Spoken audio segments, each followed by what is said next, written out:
Olá, pessoal! Começando mais um debate por Santa Catarina. Estou aqui na região sul de Santa Catarina e dividirei agora este programa com os meus amigos. Lá no Bom e Velho Oeste, o querido Fabiano Rambo, com o pessoal da RCO. E no Alto Vale, o não menos importante e tão importante quanto os outros integrantes desta bancada, Dom Schiavi, que hoje tem muita informação, porque tem acompanhado aí toda a trajetória do senador Jorge Seife, que logo mais, né, estará em julgamento no STE, é isso, né? Superior Tribunal Eleitoral, é isso? Hoje tem o julgamento de Jorge Seife Júnior. Se tramitar dentro das 4 linhas, esse julgamento ocorrerá com a absolvição do senador. Eu estou ansioso para escutar nosso amigo Cláudio Prisco Paraíso, que está vindo com maiores informações, ele que estava em trânsito até o momento e está chegando com informações fresquinhas sobre debate e os bastidores do julgamento também. Fabiano Rambo, boa tarde para você. Essa novela do Jorge Seife hoje deve chegar ao fim. Absolvido? Condenado? É a grande questão, viu, Almir? Tudo bem contigo? Dom, a todos que nos acompanham, sempre uma grata satisfação conversar com os nossos ouvintes também, com aqueles que nos acompanham através das redes sociais da PAN, da RCO, enfim, todos os nossos canais. Pois é, o Almir, vou te ser sincero, está muito demorado isso.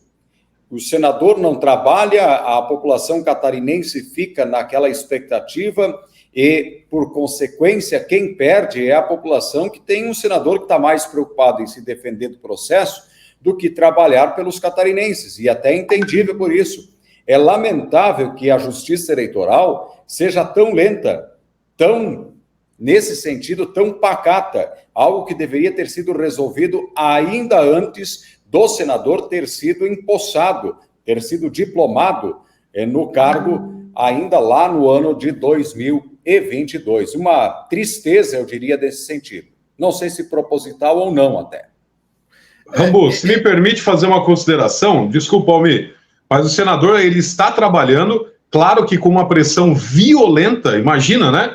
A cada segundo ali, não sabe se vai continuar no poder ou não, se caçam ele ou não, se ele pode contratar alguém e firmar a palavra dele, entende? Então, ele deve estar passando por maus bocados sim, mas continua trabalhando. Haja vista os números que ele apresenta no Senado, além disso, os números de apoio aos catarinenses também, né? Então, são números significativos que o senador Jorge Seife apresenta à população, mesmo com essa, como digamos assim, essa corda no pescoço.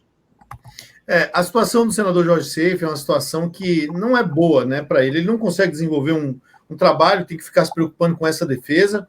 Prisco já está chegando aqui, vou dividir tela com o Prisco aqui também, nosso decano já para cumprimentá-lo, porque hoje, Prisco, que a gente estava falando aqui, é um dia importante para o cenário nacional, até porque pode haver uma mudança aí na questão da composição, enfim, Santa Catarina perdeu um senador momentaneamente, não sei como é que seria isso, eu não sei se caso condenado, Jorge Seife já perde automaticamente o mandato, fica um vácuo aí, vai ter um gap aí entre a saída de Jorge Seife, se isso vier a acontecer, a gente crê que é possível ele ser absolvido, né? Mas enfim, Prisco, hoje é um dia que eu acho que essa novela do Seife vai ter um final, ou feliz ou com a cassação dele. Boa tarde, seja bem-vindo. Muito boa tarde, meus caros Henrique, Rambo e Dom. Bom, eu parto da premissa, hoje, de que ele vai ser absolvido. Aliás, eu sempre tive uma leve inclinação, talvez nem muito leve, de que ele seria absolvido. Como catarinense, talvez no íntimo uma torcida, à medida em que o cidadão levou 1.500.000 votos. Ele abriu mais de 200.000 para a soma dos 2 concorrentes diretos e sequenciais, Raimundo Colombo e Dário Berger. E a manifestação popular há de ser respeitada e não violentada. Mas é que houve abuso do poder econômico, não conseguiram provar absolutamente nada. A sua advogada foi quem provocou aquele adiamento, o primeiro de todos, porque ela foi tão convincente, tão categórica, que não deixou saída. Alexandre de Moraes, o presidente todo-poderoso do TSE, percebeu que corria o risco de perder. Relembrando, além do voto dele, tem de outros dois que ele colocou no Tribunal Superior Eleitoral através da influência junto ao presidente Lula da Silva. O SAFE tem outros 3 votos. E a definição seria de quem? De Carmen Lúcia, que balançou com a sustentação oral da advogada. Com quem tem relacionamento, ela integrou também o Tribunal Superior Eleitoral. Então, eu falava, por um lado, uma torcida íntima, como eleitor, como catarinense. E, no outro contexto, como observador, como profissional jornalista. Porque, na medida em que se viessem a caçá-lo, ou se vierem a caçá-lo, abre-se aí um precedente gravíssimo, mas da maior gravidade. Se ele tivesse ganho com as calças na mão, um abusinho de poder econômico não provado, que fique registrado e reafirmado aqui, tudo bem, foi uma eleição apertada, mas não, foi de lavada. Mas o seu SAFE não tinha nada a ver com Santa Catarina, ele foi imposto por Bolsonaro e virou senador. Não foi imposto por Bolsonaro, o nome foi lembrado por Bolsonaro, ele teve seu nome aprovado em convenção, disputou a eleição.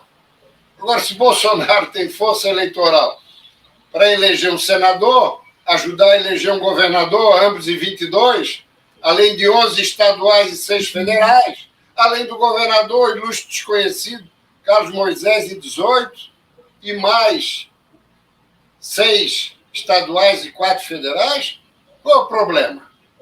Não estão gostando da força do Bolsonaro? Que coloquem outra liderança para suplantá-lo ou para ter uma queda de braço com ele aqui em Santa Catarina. Então, para fechar, meu caro Almir, já me estendi demais, eu entendo que a entrada no processo de Tarcísio de Freitas pode ter ajudado, porque o jornal o Globo de domingo deixou claro que, além das 2 conversas que Tarcísio já havia tido com Alexandre de Moraes sobre o futuro de SAFE, e talvez por isso esses adiamentos repetidos, houve um encontro intermediado pelo governador paulista com Alexandre de Moraes e Jorge SAFE. E veja, no episódio Elon Musk, o SAFE submergiu, mergulhou, e anda calibrando as suas manifestações, que sempre foram muito cáusticas. Né? Então, eu lhe diria que o Tarcísio entrando no jogo, o Alexandre de Moraes também percebendo que tem que dar uma distensionada, que a situação está ficando delicada, não apenas pela entrada do Musk, mas principalmente a partir de suas declarações e das informações que ele disponibilizou lá nos Estados Unidos, a entrada do parlamento americano e talvez o Departamento de Justiça do governo americano. Porque lá não é Brasil, não. Lá é Estados Unidos. Mexeu com um empresário americano, com um cidadão americano, que é o caso da Meta, que é o caso do Google, que vão ficar numa saia justa, porque Musk sim surgiu, disse que não ia adotar as medidas ilegais e inconstitucionais de Alexandre de Moraes, que ainda queria que a plataforma assumisse o bloqueio e a censura, que não aparecesse como decisão dele. O que é isso? Onde nós estamos? E para fechar mesmo, e respondendo a sua pergunta, o que acontece? Suponhamos, se ele for absolvido, o assunto está encerrado. A defesa pode recorrer ao Supremo, chance zero de reverter. Não se tem notícias que o Supremo tenha corrigido, ou reformado, melhor dizendo, uma decisão do TSE. Agora, se ele for cassado, mesma situação. Safe pode recorrer ao Supremo. Chance zero também. Agora, se a minha memória não está falhando, ele até pode recorrer, mas já é trocado. Já assume o primeiro suplente. E aí entra uma segunda discussão, que não sei se vai ser deliberada hoje ou não, uma vez cassado, é como será ocupada a vaga. Hoje a legislação é clara, novo pleito, como aconteceu há 3 anos atrás no Mato Grosso do Sul, com o Moro de Saia, quando ela foi cassada. Né? Assumiu o segundo colocado, ficou 2, 3 meses, nova eleição, e esse cidadão ganhou a eleição. Raimundo Colombo já deixou claro que não vai para uma terceira disputa consecutiva ao Senado. Só topa se assumir no tapetão. Essa hipótese eu acho improvável. Que se ocorrer para Santa Catarina, terá que ocorrer para o Paraná. E lá quem assume? O liberal Paulo Martins, que ficou nos calcanhares de Sérgio Moro. Muito bem. Eu, como eleitor de Sérgio Moro, eu votei no senador Jorge Safe, né? Foi a minha escolha para o Senado Federal. E o que eu fico imaginando, Fabiano Ramos, para trazer você e o Dom para a discussão, é justamente o que o Prisco acabou de citar aqui. Uma vez absorvido aqui em Santa Catarina, aliás, o senador de Santa Catarina, Jorge Safe, não implicaria na absorção, Fabiano, começando por você, também de Sérgio Moro? Pois é, não se pode usar 2 pesos e 2 medidas, mas eu gostaria de acrescentar à fala do nosso amigo Prisco a seguinte situação. Este julgamento é político. Esse é um julgamento estritamente político. Nem sei quanto que eles vão analisar de materialidade nesse caso. O que é abuso de poder? Vamos lá, vamos pensar o que é abuso de poder nesse caso. Vamos lá, vamos pensar. Tem materialidade? Não tem materialidade. Então, se analisa do critério político e acabou o papo. Que é o seguinte, gosto do cara, não gosto do cara, é bonito, é feio, não sei o quê, e está deste jeito o julgamento do senador Jorge Safe. A minha posição é, Jorge Safe merece ficar no cargo pela quantidade de votos que fez. E eu afirmo a todos, como já afirmei no passado, que a participação do empresário Luciano Hang, objeto aqui implícito da discussão, não teria tanta ênfase assim para fazer a votação que Jorge Safe fez. Principalmente quando se analisa em relação dele para o segundo colocado, que é João Raimundo Colombo, o único governador de Santa Catarina não eleito ao Senado. Que fique registrado. Completando ali, Almir, se me permite, Opa, Prisco, você está sem áudio. O único catarinense, o único governador que não se elegeu senador, eu não tinha essa informação. Preciosa. É só observar. Bom, voltando ali. Aliás, só para completar, Dom, em Santa Catarina, ao longo de toda a sua história, nunca tivemos a reeleição de um senador. É verdade. Até na década de 40, 50, Nereu Ramos foi derrotado por Carlos Gomes de Oliveira, no período de Getúlio, inclusive, que apoiou Nereu. Nunca tivemos um caso. Agora você está acrescentando um dado interessante, quer dizer, pela primeira vez, um governador que não se elegeu senador. Ele se elegeu senador antes de ser governador. Isso aí. Como o Jorginho Melo também. Exato. Vamos ver o que vai dizer sobre Jorginho no futuro. Voltando a Jorge Safe Júnior, completando primeiramente uma frase do nosso decano, Cláudio Prisco Paraíso. Eu falei antes do decano entrar um pouquinho, que eu estava esperando pela tua fala, tá? Até mesmo para brilhantar ainda mais. A família do Jorge Seife, quando eu falo Jorge Seife, o pai, né, veio para Santa Catarina e aqui empreenderam. Aqui em Itajaí, precisamente. Então, eles têm uma história muito grande com Santa Catarina, né, e principalmente com o cenário empreendedor daqui, além de político também. E voltando agora, Rambo, a sustentação da advogada foi brilhante. Brilhante. Como o decano disse, balançou, Carmen Lúcia. Ninguém esperava que seria essa, mas cadê as provas? Se não tem prova, não tem crime. Lembrando que o ônus da prova é da acusação. E a entrada de Tarcísio nesse meio campo, com certeza balançou, e balançou muito. Haja vista que o quê? Seife teve muito mais voto. Lembrando, na minha opinião, Seife já vem subindo, vamos falar de 2022. Vem subindo nas pesquisas, se tornando conhecido ainda mais pelos catarinenses. Chega dia 1º de outubro de 2022. A maior motociata que Santa e Bela Catarina, posso até arriscar o Brasil, já viu também, em Joinville. Aquela motociata, se vocês se recordam, e aos nossos ouvintes também, quem estava na garupa de Jair Messias Bolsonaro à frente do pilotão foi Jorge Seife Júnior.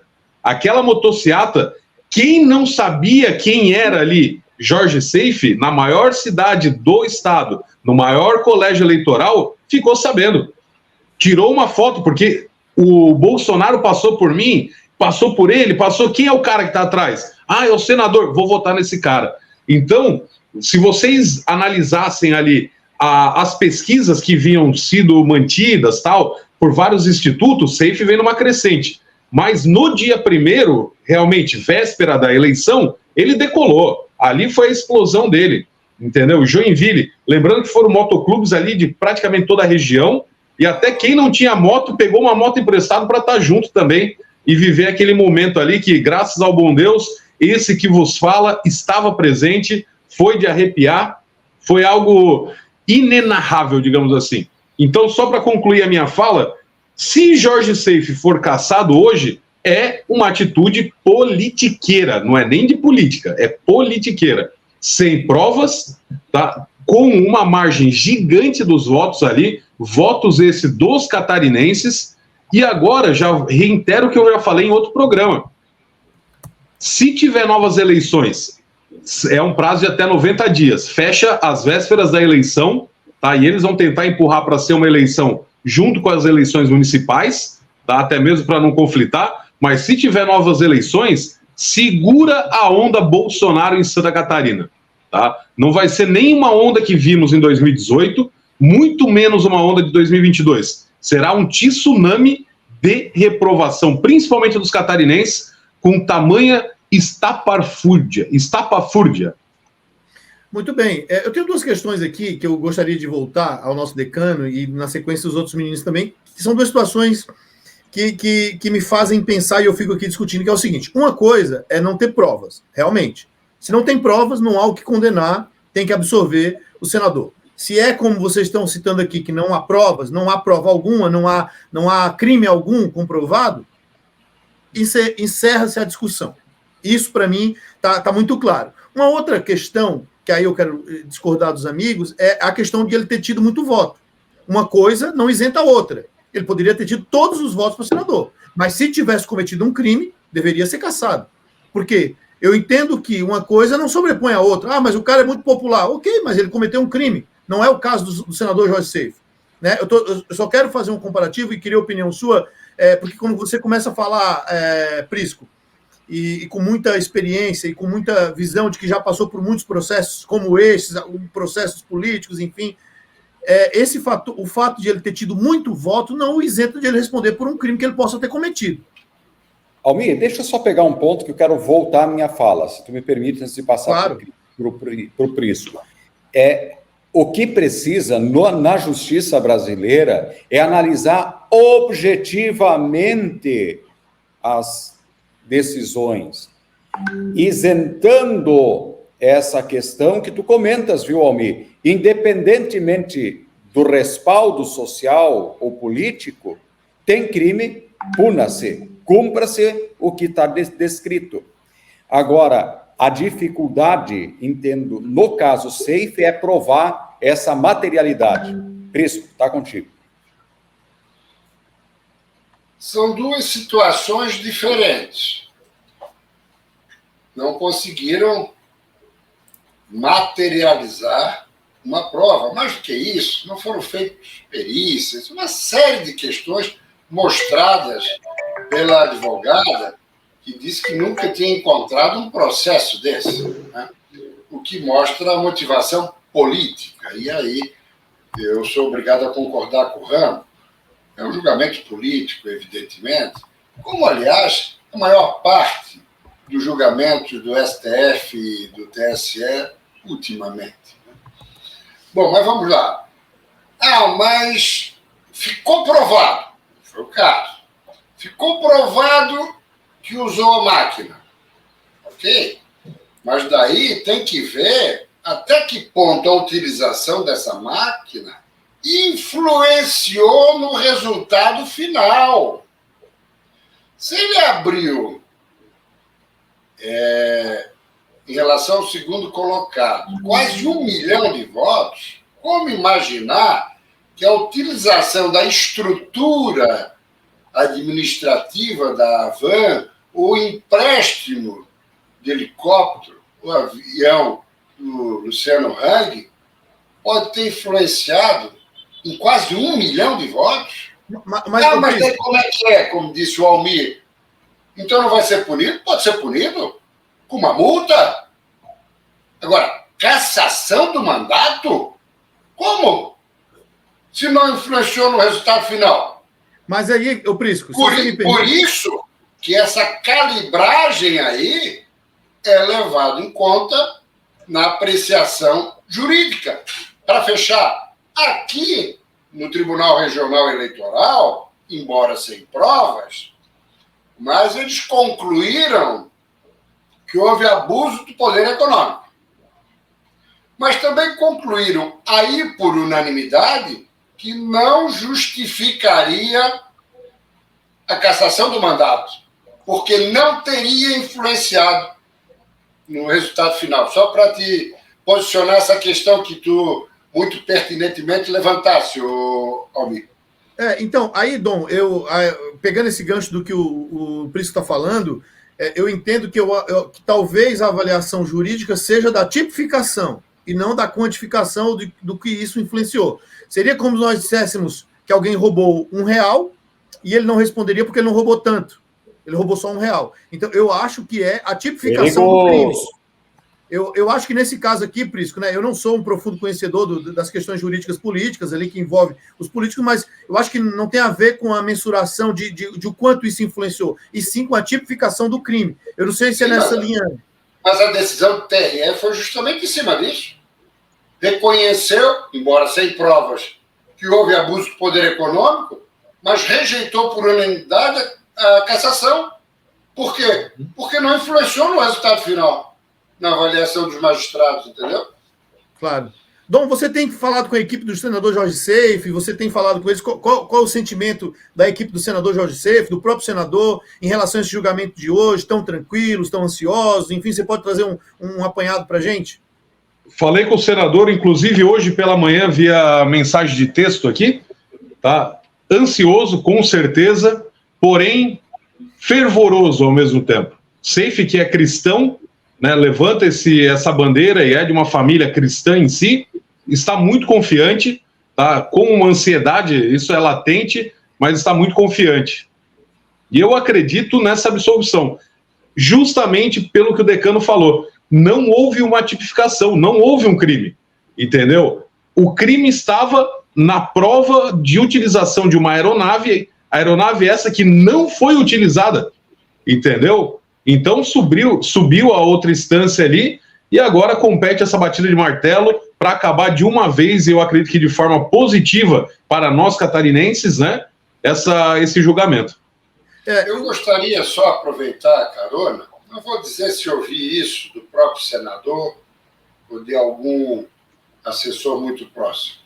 Vou me permitir não declinar.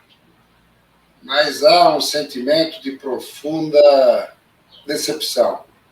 de desapontamento pelo comportamento, não de adversários, nem mesmo de aliados, mas de correligionários e supostamente amigos de Jorge Seife nesse período de indefinição, que trabalharam, articularam, conversaram nos bastidores amplamente em torno da configuração da futura chapa numa futura hipotética eleição suplementar, partindo da premissa que Seife seria cassado.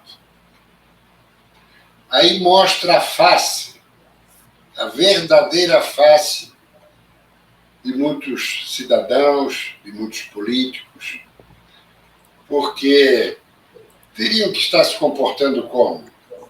Ali com o Seife, estamos juntos, estamos apostando no teu mandato, vai dar tudo certo. Não. Conspirando nas internas, não trabalhando para que ele viesse ser cassado no TSE, mas conspirando internamente para enfraquecê-lo ainda mais, para tentar, cada qual, se credenciar como nome nessa eleição suplementar. Isso mostra bem a pequenez de alguns políticos em Santa Catarina. Deixa eu pegar a carona novamente, decano. Permite? Almir, rapidamente. Isso, para mim, se chama peneira. Graças a Deus. E é bíblico. O joio e o trigo são separados. Hoje, muitos amigos que batem nas costas, poxa, tu estás em tal lugar, não sei o que lá, sempre acreditei em você. Mentira. Quando você precisa, são poucos que estendem a mão. E a prova viva de Jorge Seife agora, tá? Que está lá, que muitos confabularam, muitos já pensaram, não, agora eu posso ser o senador, entendeu? Estendi a mão e eu acredito que pela justiça, né, a divina e principalmente aqui dos homens, vai fazer uma peneira e esse racha que está acontecendo nos bastidores, que já ventilou a público, haja visto o nosso decano, eu está sabendo também, entre outros jornalistas ali, então isso vem a público e vai mexer com o cenário 2026. Vocês podem apostar nisso. A política, infelizmente, ela tem esses milindres, né? Ao primeiro sinal de queda ou de alguma coisa, de enfraquecimento de alguém, urubus estão ali para aproveitar. Eu vou lembrar aqui de um episódio recente. Quando o presidente Bolsonaro deixou o poder, que começaram a surgir questões de joias e não sei o quê, rapidamente já começaram a se falar quem vai substituir Bolsonaro e quem vai ser Caiado, vai ser não sei quem, é o próprio Jorginho, é o governador de São Paulo, é o Tarcísio. Cara, o que não faltaram naquele momento foram pessoas, e aí eu acho até que parte da imprensa tem contribuição nisso. Já começaram a apontar quem é que vai substituir Bolsonaro, quem é que não sei o que, tal. Então você vê que, ao menor sinal de fraqueza, Dom, o seu amigo, o seu correligionário, como disse bem o Prisco, já está ali para assumir o seu posto. Então, assim, creio que... Não sangre na frente de tubarões. Esse é um recado. Como bem disse o Almir, abutres. Não é nada mais repugnante do que aquele cidadão dissimulado. Perfeito. Agora, aproveitar, gente, para fazer um intervalo aqui, para quem está nos acompanhando na RCO, na Jovem Pan News e também na Jovem Pan News Tubarão, intervalo rapidamente, aqui no YouTube a gente continua. Seguindo então, meus amigos. A gente pode continuar no TSE ainda, que tem uma novidade aí muito interessante no TSE. Não, eu já seria a próxima pauta. Eu quero falar sobre... Só uma rápida colocação. Muitos também estavam gorando o mandato, ou estão a gorar o mandato, não temos ainda o resultado do TSE, gorando o mandato de Seife, porque uma vez cassado, é um a menos lá para 2030. Sim, porque ele, senador, com o mandato encerrando em 30, quando o Jorginho Melo, uma vez reeleito, estaria completando 8 anos, alguma dúvida de que ele seria um nome em potencial, ainda mais considerando a proximidade dele com Bolsonaro e a densidade eleitoral do ex-presidente de Santa Catarina? Mas você disse para qual cargo, Prisco? Governo. Governo? Entendi, sequenciando o Jorginho Melo. Muito bem, vamos continuar nessa esfera jurídica, política, TSE e tudo mais, porque hoje o TSE condenou a coligação do presidente Lula a pagar 250 mil a Bolsonaro por uma fake news, né, Dom? Isso mesmo, ele multou ali e a ação foi movida pelo Bolsonaro. Isso prova que o TSE já está tomando novos rumos ali, um rumo verdadeiro, né? E a questão foi: ministros consideram que houve impulsionamento de conteúdo negativo contra ex-presidente Jair Bolsonaro, o que é proibido. Essa foi a multa de 250 mil. Lembrando que conteúdo negativo... Dom, só para contextualizar, eles pegaram uma notícia falsa e ainda impulsionaram. Não foi uma notícia falsa, foi algo ruim que não tinha nada a ver, tá? Porque nesse mundo, notícia falsa é só para quem é de direita. Esquerda é um impulsionamento negativo. Vamos dar a César o que é de César, né? Então, assim, a fake news só ocorre de um lado ainda, mas eu acredito que vai mudar isso aí. Então tá aqui, ó. O tribunal analisou a representação feita pela coligação do ex-presidente Jair Messias Bolsonaro contra a campanha de Lula e o caso foi analisado no plenário virtual do TSE. Quando os votos inseridos no sistema eletrônico da corte, e ó, multa neles, 250 pau de multa por propagação de uma notícia negativa. Isso aí está em desacordo com a legislação da campanha política, né? Não podia ser feito isso, né? Não podia ser feito isso. Quando você fala, Dom, que o TSE está tomando um rumo verdadeiro agora, eu fico um pouco com o pé atrás, porque eu não quero crer que a decisão só é acertada quando é a favor daquilo que a gente acredita. O correto seria o TSE tomar a decisão justa no caso do senador Jorge Seife, do senador Moro, no caso do Lula, seja para condenação ou para absolvição, porque o que o cidadão brasileiro espera da justiça é que ela funcione. Quando nós estudávamos lá, acho que na terceira, quarta série, a gente já via aquela foto, aquela imagem da justiça. Por que a justiça é vendada? Porque a justiça é cega, ela não olha quem está julgando. Bolhufas, entendeu? Coisa nenhuma. A verdade é que a justiça, quando julga certas pessoas, tem um olhar diferente, quando julga outras, são outras avaliações que se fazem. Então, assim, acho que o que o cidadão espera, Fabiano, é que a justiça seja coerente. E nós vivemos, assim, uma insegurança jurídica no Brasil. Porque tudo cabe liminar. Tudo cabe liminar. Você pode ser eleito com uma esmagadora maioria de votos, foi o caso do Seife, e você pode ser cassado amanhã, porque eu entro lá, alego que tu agrediu tua esposa, tu é um agressor de mulheres, e eu não tenho provas, e eu já te gero um processo, te gero uma incomodação. Então, assim, eu não sei de que forma, eu não consigo imaginar, mas eu não sei de que forma a gente poderia melhorar isso, porque assim, é muito amplo, são muitas possibilidades. Qualquer pessoa hoje pode te processar. Qualquer pessoa hoje pode te processar. Olha, simplesmente eu não gostei do tom que o Prisco falou comigo. Vou processar. Porque eu acho que ele foi preconceituoso comigo, eu acho que ele foi racista comigo, porque eu sou negro e tal. Então, eu acho tudo... Eu vou te processar por priscofobia. Isso. Então, daqui a pouco nós vamos ter que inventar, Fabiano, uma priscofobia, uma fabianofobia, sei lá, porque eu acho a justiça muito, muito, muito ampla. Cabem recursos e mais recursos. Há processos na justiça brasileira que estão se arrastando há 30 anos. Antes do... Falar, eu só vou fazer uma observação. O mundo está muito chato. Muito chato. É homofobia, é preconceito, é racismo, fez uma colocação assim, assado. Pô, o Jorge Tupi Barreto, a gente chamava ele de negão, ele adorava, entendeu? E agora não. Vou acioná-lo, é processo. É tudo muito chato. Muito chato. O deputado Hélio Lopes, o negão do Bolsonaro, como é conhecido, ele mesmo fala isso também, né? E ele é um cara, eu brinquei com ele, eu tive essa liberdade, quero mandar um abraço pro deputado Hélio Lopes, eu brinquei com ele lá em Joinville, cara, ele brilha no sol, né? Se vocês se recordam do vampiro do Crepúsculo, eu brinquei com ele, você é o Pretúsculo, deputado, que, cara, o homem brilha no sol, um diamante negro aquilo, gente boníssima, né? Lembrando que, se alguém falar em preconceito ou injúria aí, por favor, né, meus amigos, já passei das 18 faz tempo. Fabiano. Eu diria que a gente tem muita lei e pouca coerência.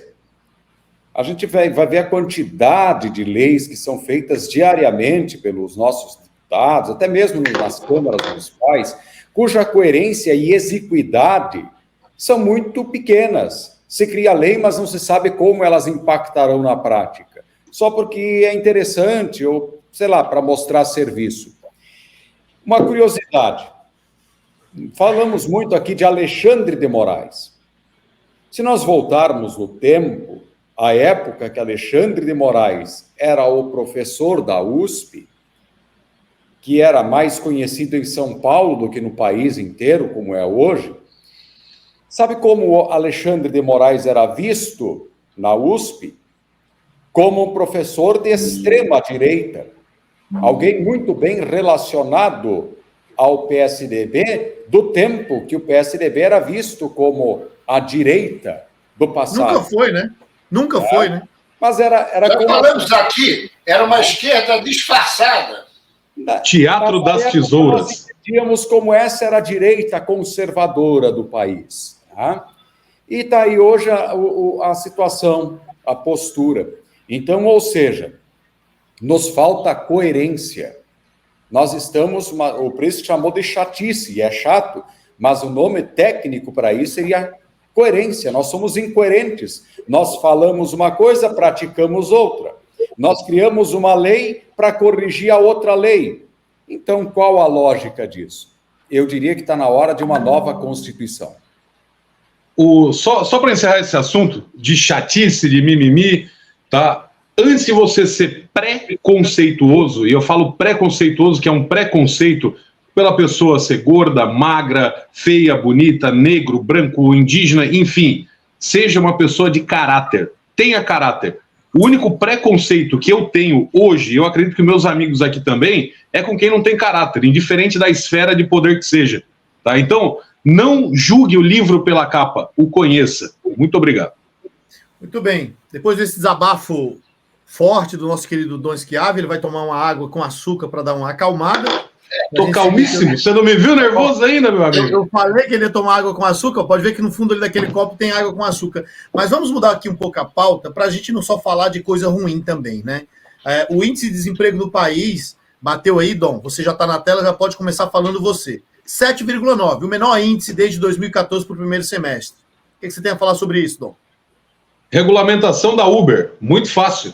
Você pegar ali o pessoal que já está trabalhando, traz para o universo dos regulamentados, que aí você aumenta o número de empregados no país. Empregados esses que já estão empregados, né? Simples assim. Mas já aconteceu essa regulamentação? Já está ocorrendo, né, Almir? Não foi passada ainda essa lei. Mas o pessoal já está calculando por esses números ali. Haja vista. Não, Dom. Não. Sim, senhor. Não é disso aí, não. Eu acho que o Fabiano pode ter trazido mais informações, porque é algo que mexe com a economia, Fabiano, e até de forma acho que cômica. Um tempo atrás, eu vi na CNN algo que eu julgo assim, meio que surreal, mas enfim, né? Um analista da CNN estava analisando a queda de desemprego no Brasil e dizendo que o mercado não estava gostando daquilo ali porque ia inflacionar a economia, porque agora tinha muito mais gente comprando. E aí ele falou num tom que parecia ser ruim cair a taxa de desemprego no Brasil. Mas a verdade é que realmente o Brasil ainda tem uma margem muito grande para voltar a ter emprego pleno, para depois essa inflação subir por causa disso. Você, como economista, pode trazer uma visão mais ampla para a gente aí? Bom, colegas, a estatística, ela é uma informação que sempre tem dois vieses, todas. Você pode olhar pelo lado do emprego do desemprego. Tem várias formas, mas vamos nos concentrar na metodologia. O problema é a metodologia, gente. A pesquisa de emprego e desemprego nesse país, ela é feita de maneira estatística, ela é feita nas capitais, baseadas em algumas perguntas. E aí, estas perguntas, a depender de quem interpreta, vai dizer uma coisa ou outra. Se considerarmos, por exemplo, o que é trabalho formal, é outra conversa. Aí nós vamos falar de CAGED, e o CAGED está mostrando outros dados, que é quem tem carteira assinada, meus amigos. Eu tentei acessar aqui o Power BI do CAGED para a gente falar de Santa Catarina e dessa linha toda, mas eu não consegui. Daqui a pouco eu trago informações. Mas, olha só, se você responder a seguinte pergunta na pesquisa de emprego e desemprego, que é feita para este número, você exerceu alguma atividade remunerada nos últimos 30 dias? Se você respondeu que sim, Almi, você se considera empregado. Agora, você tem carteira assinada? Aí é outra pergunta. Tu entende? É estatística, interpretação da estatística. Agora, é bem verdade que Santa Catarina tem uma oferta de empregos absurda. Existe uma oferta de emprego absurda. Agora, do ponto de vista da economia, a gente está vendo um arrefecimento do consumo, e o comércio que nos ouve vai nos confirmar isso. Nós estamos percebendo que o ticket médio de compras da população tem diminuído, inclusive nos supermercados. Nós vamos ver que o poder de compra da população diminuiu, mesmo com os números de inflação mostrando uma queda. Por outro lado, nós estamos vendo uma tendência, e hoje vai ser votado no Senado o retorno do DPVAT, ou seja, um esforço do governo de nos cobrar mais impostos, e tudo isso é menos renda disponível. Então, eu diria a vocês, meus amigos, esse número, não sei até que ponto a gente pode acreditar que ele seja uma realidade. Não quero dizer isso só porque o governo é do Lula. Eu falei isso do passado também, quando o governo era do Bolsonaro e a gente estava nos recuperando de um processo dificílimo que foi a pandemia do novo coronavírus. Pertinente a sua fala, Fabiano, e só para ilustrar aqui os dados, eu puxei aqui no site do IBGE, aliás, não é no site do IBGE, é aqui do PNAD, né? Que em 2023 a taxa de desemprego para o mesmo período foi de 8,8% e em 2022, saindo ali da pandemia, foi de 11,1%. Então, essa é a menor taxa desde 2014, 7,9% a taxa hoje, né? Desde 2014, quando bateu lá 7,2%. Deixa eu fazer um ajuste rapidinho com a minha fala da Uber.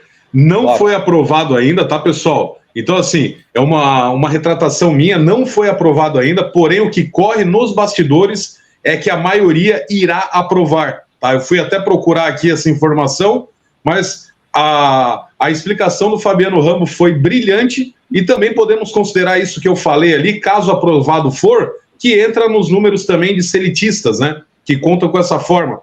Pessoas essas que já estão trabalhando, né, de forma regulamentada ou não, que serve um aplicativo. No caso, seria uma mudança da informalidade, teoricamente, para a formalidade, né? E aí isso acrescentaria, né? O que eu vejo assim é como um bom cenário. O Brasil é um país pobre de assalariados. Então, se tem mais emprego aqui, é sinal que as coisas estão começando a dar bons sinais. Semana passada eu entrevistei um economista que fez um estudo econômico aqui na região sul, e a economia do sul de Santa Catarina aponta para um crescimento. Isso traz mais emprego, isso gera renda, né? Então, eu vejo como um bom cenário. A gente precisa... ninguém aqui é obrigado a achar que isso é uma coisa boa. Eu, de modo particular, acho que sim, é uma coisa boa. E isso aponta para um cenário. Está resolvida a situação do Brasil? Muito longe, não passa nem perto. Né? Mas a gente está cansado de também só colher notícias ruins, né, Dom? A gente quer a gente quer uma luz, a gente quer uma esperança, independente do governo que esteja lá. Né? O governo Bolsonaro fez coisas muito boas para o nosso Brasil, que foram reconhecidas, como outras que nós criticamos. Esse governo que está aí, a gente critica, mas também algumas coisas são importantes. Agora a gente tem uma promessa aí do ministro do ministro Renan Filho, por exemplo, da construção de um túnel no Morro dos Cavalos, que é algo que parece que vai sair aí em torno de 90 dias, já vai ter um start esse projeto aí, para já lançar um edital, alguma coisa nesse sentido. Olha, esse túnel aí prometido pelo Renan Filho, se o meu bisneto passar por esse túnel, eu vou ficar feliz. É nessa pegada, Fabiano? Olha só, gente, é muita expectativa e pouca prática, essa é a verdade, tá? Mas deixa eu só retomar, que agora eu consegui encontrar os números para passar para os amigos. Vamos lá. Em Criciúma, Almi, nesse ano, o saldo de emprego está positivo em 599. Em Chapecó, está 806. Em Pinhalzinho, 81. Então, olha só, será que cotejando ou comparando CAGED com o IBGE não há uma distorção? Só para botar um pouco de polêmica e pensamento nesse contexto aí do vale lembrar, emprego. Pela primeira vez na história, nomearam para o IBGE alguém que não é técnico. Pelo contrário, um petista de 4 costados. E os números do IBGE já estão sendo questionados, inclusive pela classe empresarial. O próprio censo é o exemplo. Os prefeitos, os municípios, especialmente os catarinenses, não ficaram nada felizes. O IBGE apontou para aproximadamente 210, 220 mil pessoas em Criciúma, e eu conversando com o prefeito Clécio Salvador, falou assim, Almi, aqui no mínimo tem 240 mil, é impossível que não tenha 240 mil. E ele acompanha, está 8 anos à frente da prefeitura, acompanha o dia a dia, né? Então, inclusive teve a reclassificação de verbas a receber desses municípios, baseado nessa pesquisa do IBGE, o que alterou.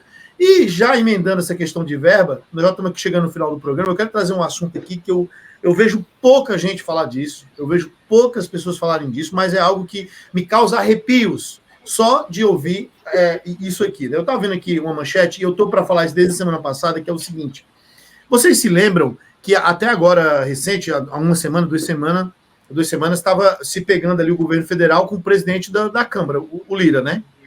E me disse que esse ministro não presta, que aquele não presta, isso e aquilo, isso aqui, e isso acabou. Eles estão agora vivendo Lulinha, paz e amor, Lira, paz e amor. Por quê? Porque Lula destinou 3 vezes mais emendas. 14 bilhões é o que o governo federal vai liberar em emendas em um ano de eleição. O governo federal represou essas emendas, teve esse ruído, e esse ruído era somente por dinheiro, não era por questão política, não era por questão de desavença. A desavença era dinheiro, está faltando dinheiro. Lula, está faltando dinheiro. Ele foi lá e liberou 14 bilhões. Agora, como diria Boris Casoy, isso é uma vergonha para o nosso país. Começa com você, Fabiano. Bom, eu quero voltar a falar minha opinião. Eu estou com o Tarcísio Freitas, que fez uma fala num evento privado muito pertinente. Não sei se os amigos viram essa fala. Que quando ele era ministro dos transportes, e algum deputado, algum senador ia lá e dizia o seguinte: bom, primeiro vocês me devolvem o dinheiro que vocês tomam de nós, que daí eu faço alguma coisa. Porque a verdade é a seguinte: deputado, vereador, senador faz mais obra do que prefeito, faz mais obra do que o governador e às vezes mais que o presidente da República. Eu já expressei esta opinião de ser contra as emendas parlamentares. Tá? Eu acho que as emendas parlamentares são compra de voto institucionalizada com dinheiro público. É previsto em lei? É previsto em lei. É ilegal? Não é. Mas eu questionaria muito essa questão da moralidade. Está aí o exemplo. Toma lá, dá cá. Toma lá, dá cá. E olha, e vai cair uma bomba no colo dos municípios muito em breve com relação à desoneração da folha de pagamentos. Meninos, eu tenho uma notícia aqui de última hora que acabou de ser postada aqui no jornal O Globo. O ministro relator que havia pedido a cassação de Jorge Seife reverteu seu voto, distribuiu nos gabinetes, reconsiderando e absorvendo Jorge Seife. Essa é a informação apurada pelo jornal O Globo, a informação é da jornalista que a gente precisa dar aqui, da Malu Gaspar, está na coluna da Malu Gaspar, mas foi pelo Rafael Moraes Moura, de Brasília, que apurou essa informação de última hora, atualizada agora, que o ministro, que é o relator do caso, Floriano Azevedo, distribuiu... Floriano Azevedo, isso. Ele distribuiu aos gabinetes dos ministros um novo voto impresso em envelope lacrado em uma estratégia para impedir vazamentos, com uma mudança radical na conclusão. Segundo fontes ouvidas aqui pelo jornalista de O Globo, Floriano absorve safe das acusações de abuso de poder econômico e defende a manutenção do mandato do senador bolsonarista. Decano, isola. Foi exatamente, cantamos a pedra aqui, nós 4, né? Cantamos a pedra. Outra, um esgarçamento muito grande em relação ao Alexandre de Moraes. Ele não pode, ele já está vulnerável, ele não pode entrar em mais briga. Eu me pergunto... Agora, aqui entre nós, hein, um ministro tem um voto pela cassação, 2 semanas depois é pela manutenção do mandato. Pô, eu vou te dizer um negócio. Então, aí fica aquela questão que o Dom levantou muito bem, que é um julgamento político. Por quê? Cara, se houvesse um crime, não haveria a possibilidade de mudança. Se houvesse... Foi o Ramo que falou isso. Não, o Dom falou que é um julgamento politiqueiro, político e tal. Se houvesse um crime, amigos, se houvesse um crime, não tinha como você desdizer, digamos, desfazer o crime. O crime tinha acontecido. Agora, se cabe essa interpretação ampla e essa questão, essa avaliação elástica que a nossa justiça tem, aí acontece esse tipo de coisa. Então, esse processo teria que ter se encerrado na primeira audiência, quando a advogada dele foi lá e bateu lá, assim, cadê as provas? Mostrem as provas, cadê as provas? Ninguém mostrou prova? Então, mas beleza, essa é a conclusão que a gente chega. Vamos ficar aqui, no próximo programa a gente avalia, porque já estamos chegando aqui no final do programa, quero agradecer a participação de todos vocês, a contribuição dos amigos, o Dom lá no Alto Vale, o Fabiano no Oeste e o nosso querido Prisco na capital. Prisco, na capital está chovendo também aí?